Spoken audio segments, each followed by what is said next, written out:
मैं बार बार कहता हूं, अगर आज को समझना है तो जड़ पे जाइए। जड़ को अगर आप पकड़ लेंगे तो फिर पता चलेगा कि ये सारे देश में सर तन से जुदा हो क्यों रहा है। हम जड़ पे नहीं जाना चाहते, जबकि सनातन मानता है कि सनातन जड़ है। हमारे शास्त्रों में, हमारे साहित्य में कोई बात हवा में नहीं कही गई है। हम उन लोगों में से नहीं है जो ये नहीं बताते कि आसमानी किताब आई तो थी लेकिन कॉरियर कंपनी का नाम नहीं बताते।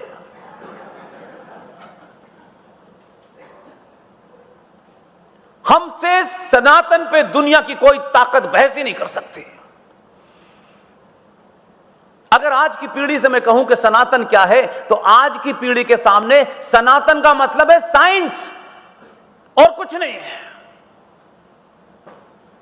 लेकिन मोहल्ले मोहल्ले, गली गली कुछ लोग, हिंदुत्व की दुकान चलाने वाले लोग, अपने निजी स्वार्थों के लिए उन्होंने सनातन को कितना बौना कर दिया है।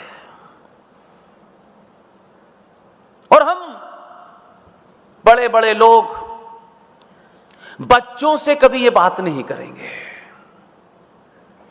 हम खुद मंदिर जब जाएंगे जब बेटा फेल होने वाला होता है, जब बेटी की शादी के लिए सही लड़का नहीं मिल रहा होता है, तब हमें भगवान याद आते हैं। और क्योंकि शादी बड़ा काम है तो उतने ही बड़ा भंडारे का भी वादा करके आते हैं। और फिर कहते हैं कि बच्चे मंदिर नहीं जाते। तो यह हमने अपने स्वार्थों के हिसाब से बनाया है। इसलिए सनातन को लेकर के कितना भ्रम हमारे लोगों ने फैलाया है। लेकिन मुझे खुशी है कि बड़े बड़े अंग्रेजी स्कूल के बच्चे जब ईमेल करते हैं, 2-2 बजे ईमेल करते हैं, तो मुझे एक बात तो समझ में आती है, जिसके कारण आपके आयोजक जब प्रोग्राम के शुरू हुआ और मुझे मंच पे बुलाया तो एक साहब 3 बोतल रख गए यहां। बोला इसकी जरूरत पड़ेगी। 1912 से लेके अभी तक इसकी जरूरत पड़ी नहीं, क्योंकि इसमें 2 राज हैं। अगर इसको पीऊंगा तो लोग कहेंगे पी पी के देता है ये, मुझे प्यास लगती नहीं है। मैं 4 घंटे बोलूं, 5 घंटे बोलूं, ये सिर्फ बोलने का कारण नहीं है, ये सिर्फ प्यास नहीं है, ये कोई शक्ति मुझसे ये काम करा रही है और मैं उसे करने की कोशिश कर रहा हूं।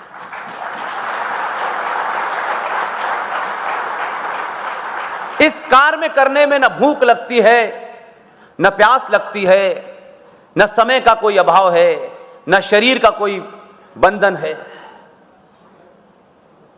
एक बार करके देखिए ईमानदारी से। इसका नशा ऐसा है, उतरता नहीं है। इस नशे को कोई खरीद नहीं सकता। हमने पहले दिन कह दिया था, हम कुछ प्राप्ति के लिए इस रास्ते पर नहीं आए हैं। बड़े बड़े 2 कौड़ी के लोग खरीदार मार्केट में घूम रहे हैं। जिस दिन बिकना होगा उस दिन छोड़ देंगे। अगर ये हालात ऐसे हो जाएंगे कि इस मूवमेंट को चलाने के लिए हमें किसी का मुंह ताकना पड़ेगा, उस दिन बंद कर देंगे। इसलिए उस मुस्लिम लीग के अल्लामा इकबाल के, जिसने 2004 में 1904 में यह तराना लिखा, 1906 में मुस्लिम लीग बनी और 1910 में उस इकबाल का वो तराना जो भारत का पूरा देश गाता है, उसकी फितरत को नहीं जानता। वो कौन था, कहां से आया था, क्या करता था, नहीं जानता। 1910 में वो आदमी जब मिल्ली तराना लिखता है, वही आदमी जो सारे जहां से अच्छा हिंदुस्तान हमारा 1904 में कह रहा है, लेकिन 1910 में वो मिल्ली तराना लिखता है। शायद आपने कभी पढ़ा नहीं होगा। मुझे अल्लाह मियां ने उसी यूनिवर्सिटी में पैदा किया है जहां एक से एक ऐसे मक्कार पैदा हुए थे। और वो मिल्ली तराना क्या है? इकबाल क्या लिखता है? चीनो अरब हमारा, मुस्लिम है हम, वतन है सारा जहां हमारा। उसका गाना आज भी गाया जाता है। और 29 दिसंबर 1930 को प्रयागराज में मुस्लिम लीग का अधिवेशन हुआ। उस अधिवेशन में इसी अल्लामा इकबाल की सदारत नेतृत्व में हुआ, जिसमें इकबाल ने कहा कि हमारे वेस्टर्न बॉर्डर पे जितने भी इलाकों में मुसलमान बहुमत में हैं, उन्हें अलग कर देना चाहिए। ये 1930 की घटना है, लेकिन देश के नेता तो अपनी दुकानदारी में बिजी थे। और 1930 में वो ये कहता है, और 23 मार्च 1940 को लाहौर में मुस्लिम लीग की मीटिंग में ये रेजोल्यूशन पास हुआ कि हमें पाकिस्तान चाहिए। 23 मार्च 1940। जब इस घटना को समझ पाएंगे तब इन 46 की 6 घटनाओं को समझ पाएंगे। और रेजोल्यूशन पास करने के बाद जिन्ना का बयान है, सब डॉक्यूमेंटेड है। जिन्ना ने कहा कि हमारे पास जो मुसलमान हैं वो असली मुसलमान हैं, और कांग्रेस के पास जो मुसलमान है वो नकली मुसलमान हैं।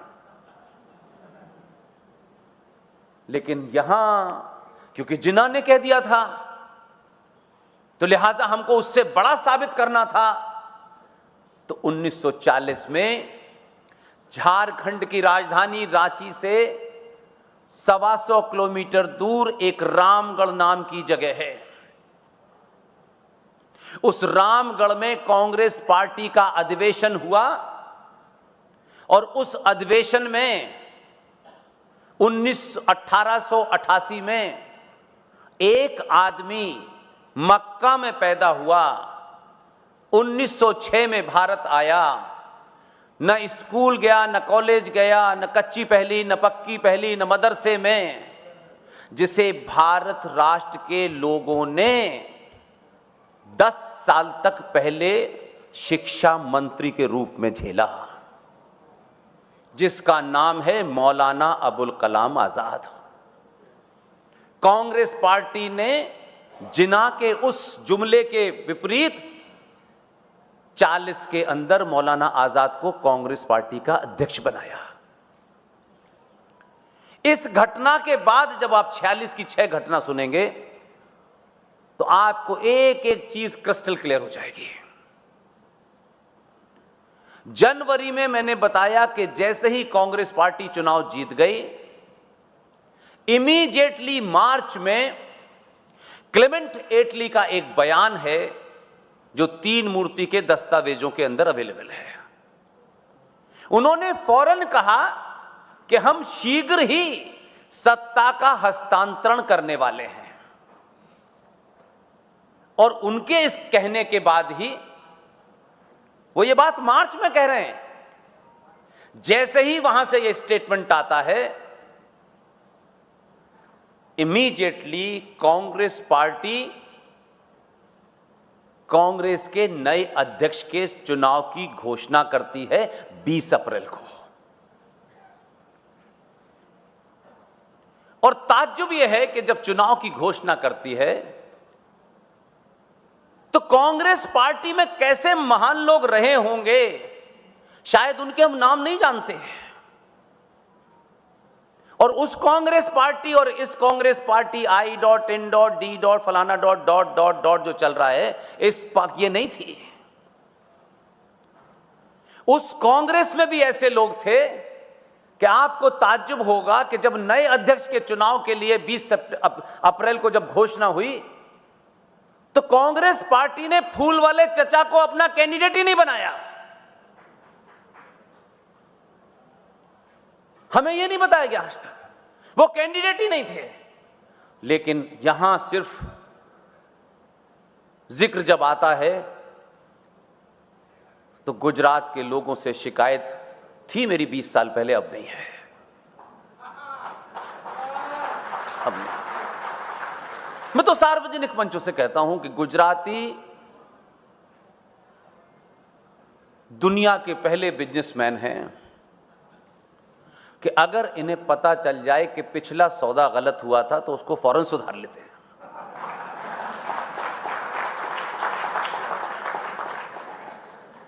बहुत लोग होंगे, हो सकता है कि आदमी गलती करके उसके अडामेंट रहे। आप विश्व में एकमात्र ऐसे लोग हैं कि 47 में अगर आपसे भूल हुई थी तो 2014 में सुधार लिया आपने। तो गांधी जी का बयान आया और उन्होंने कहा कि भाई नेहरू को तो मेरी पहली पसंद है। हम तो कुछ और समझते थे, ये भी पसंद में निकले उनके। तो सिर्फ कांग्रेस पार्टी में अपने कद का इस्तेमाल करके नेहरू को कैंडिडेट बनाया। पूरे 15 असेंबलीज में से 15 वोट आने थे और 15 वोट आ गए। और गांधी जी ऐसे नहीं, बड़े खिलाड़ी थे। सबसे नजदीक जो उनके सबसे प्रिय थे उनको उस पूरी प्रोसीडिंग को देख रेख में रखा गया कि आप कार्यकारी अध्यक्ष हैं, आपकी देख रेख में ये पेटियां खुलेंगी। आप सबसे नजदीक आदमी थे। लेकिन मैं यहां से उस आदमी की तारीफ करता हूं, वो नजदीक भले ही गांधी का रहा हो लेकिन समय पे उसने सच का साथ दिया। पेटियां खुली, 15 वोटों में से 1 वोट इनवैलिड, उस जमाने भी ज्यादा पढ़े लिखे लोग थे। 2 वोट पट्टाभी सीतारमन को मिले और 12 के 12 बटे वोट सरदार पटेल को मिले।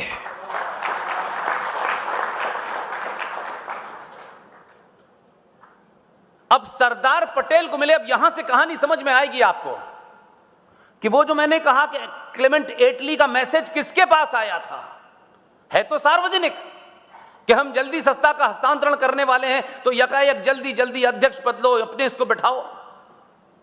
जिस आदमी को अपनी पार्टी के अध्यक्ष बनने के लिए एक भी वोट नहीं मिला, इस देश का दुर्भाग्य देखिए, ट्रेजेडी। उन्होंने कहा ये तो मेरी हार है। और जहां सीधे हाथ पे वो बैठे थे, बीच में जिनकी देखरेख में एक कार्य हो रहा था, वो गांधी के सबसे नजदीक थे। उनका नाम है आचार्य जेबी कृपलानी। आचार्य जेबी कृपलानी को पर्ची पकड़ाते हैं सरदार पटेल को देने के लिए। और ये मैं नहीं लिख रहा, जेबी कृपलानी जीते जी एक ऐसा काम कर गए हैं कि हम जैसे लोगों को ताकत दे गए हैं। उन्होंने जो किताब लिखी, उस किताब का नाम है Gandhi his life and thoughts. वो किताब पब्लिकेशन डिवीजन ऑफ इंडिया ने छापी, लेकिन हो चाहने वाले ऐसे थे पूरे देश से किताब ही गायब कर दी। किताब गायब करके उनको लगा कि अब तो कुछ पता चलेगा नहीं।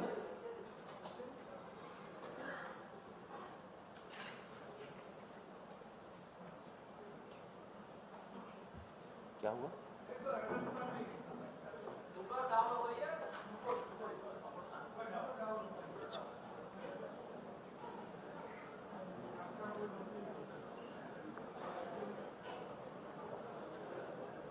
Can I talk?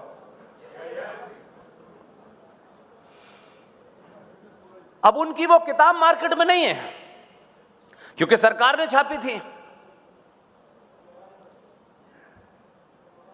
ऊपर वाले की मर्जी थी, हम तक पहुंच गई कहीं से।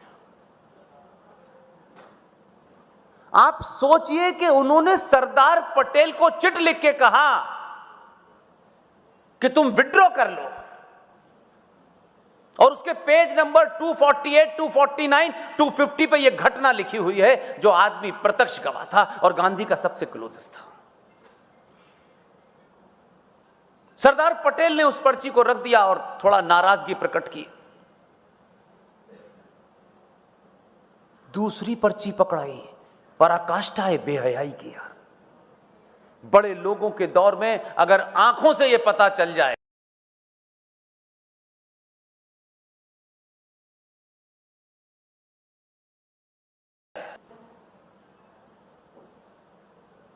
कि ईवीएम हैक हो गई,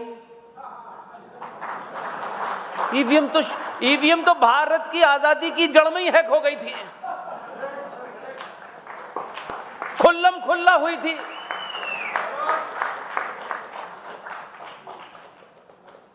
इसलिए कोई नई बात नहीं है।